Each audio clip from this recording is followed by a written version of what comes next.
Asian രാജ്യങ്ങൾ ആയ ബംഗ്ലാദേശ്, ശ്രീലങ്ക, നേപ്പാൾ കഴിഞ്ഞ് അടുത്ത് ഇന്തോനേഷ്യയിൽ ഇപ്പോൾ കലാപം. ആഗസ്റ്റ് 25 പാർലമെന്റിന് മുന്നിൽ സമാധാനപരമായി തുടങ്ങിയ പ്രതിഷേധം അത് പെട്ടെന്ന് തന്നെ വൻ ഏറ്റുമുട്ടലായി. എംപിമാർക്ക് 50 ലക്ഷം റുപിയ ഏകദേശം 27,000 രൂപ വീതം ഹൌസിംഗ് അലവൻസ് കൂട്ടി അനുവദിച്ചത് ആണ് കാരണം.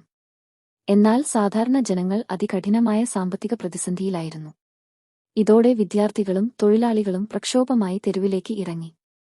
അടുത്ത് ആഗസ്റ്റ് 28 ഒരു പോലീസ് വാഹനമിടിച്ച് 21-കാരനായ ഡെലിവറി ബോയ് ആയ അഫ്ഫാൻ കുർണിയാവാൻ മരിച്ചു. ഇതിന്റെ അപകട ദൃശ്യങ്ങൾ വൈറലായി രാജ്യമൊട്ടാകെ പ്രതിഷേധം പൊട്ടിപ്പുറപ്പെട്ടു. വാസ്തവത്തിൽ ബജറ്റ് കുറവുകൾക്കെതിരെയും സാമ്പത്തിക പ്രതിസന്ധികൾ മൂലം വിദ്യാർത്ഥികൾ ഡാർക്ക് ഇന്തോനേഷ്യ എന്ന പ്രസ്ഥാനം രൂപീകരിച്ച് വൻ പ്രതിഷേധം ആരംഭിച്ചിരുന്നു. സാമ്പത്തിക പ്രതിസന്ധികൾ മൂലം പൊതുമരാമത്ത് 70% വരെ, ജനങ്ങളുടെ ധനസഹായം 52%, വിദ്യാഭ്യാസം 25% വരെ വെട്ടിക്കുറച്ചു.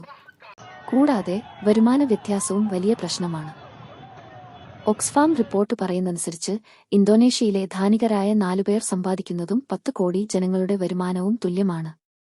പ്രക്ഷോഭം കയ്യേറ്റത്തിലേക്ക് തിരിഞ്ഞപ്പോൾ മന്ത്രിമാരുടെ വീടുകളും സർക്കാർ ഓഫീസുകളും ആക്രമിക്കപ്പെട്ടു. പോലീസ് കണ്ണീർ വാതകവും വാട്ടർ കാനനും ഉപയോഗിച്ചു. ആയിരക്കണക്കിന് പേരെ അറസ്റ്റ് ചെയ്തു, ചിലർ കാണായി. പ്രസിഡന്റ് പ്രബോവോ എംപിമാരുടെ അലവൻസ് കുറയ്ക്കുമെന്നും അഫ്ഫാന്റെ മരണത്തിന് അന്വേഷണം നടക്കുമെന്നും പ്രഖ്യാപിച്ചു. പക്ഷേ കലാപം തീവ്രവാദം ആണെന്നും അതിന് എതിരായി ശക്തമായ നടപടികൾ തുടരുമെന്നും മുന്നറിയിപ്പ് നൽകി. ഇതിനിടെ സർക്കാർ ചില വിട്ടുവീഴ്ചകൾ പ്രഖ്യാപിച്ചു. ആദ്യം എംപിമാരുടെ ഹൌസിംഗ് അലവൻസ് കുറച്ചു. രണ്ടാമത് ആരോപണം നേരിട്ട 5 മന്ത്രിമാരെ പുറത്താക്കി, അതിൽ ധനകാര്യമന്ത്രി ശ്രീ മുല്യാനിയും ഉൾപ്പെടുന്നു.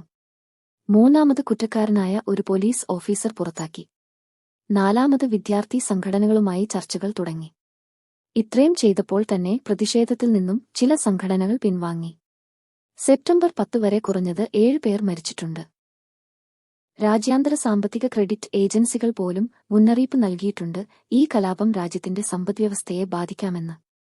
നിങ്ങളുടെ അഭിപ്രായം കമന്റിൽ അറിയിക്കൂ. ഇത്തരം അറിവ് വീഡിയോകൾക്കായി ചാനൽ സബ്സ്ക്രൈബ് ചെയ്യൂ.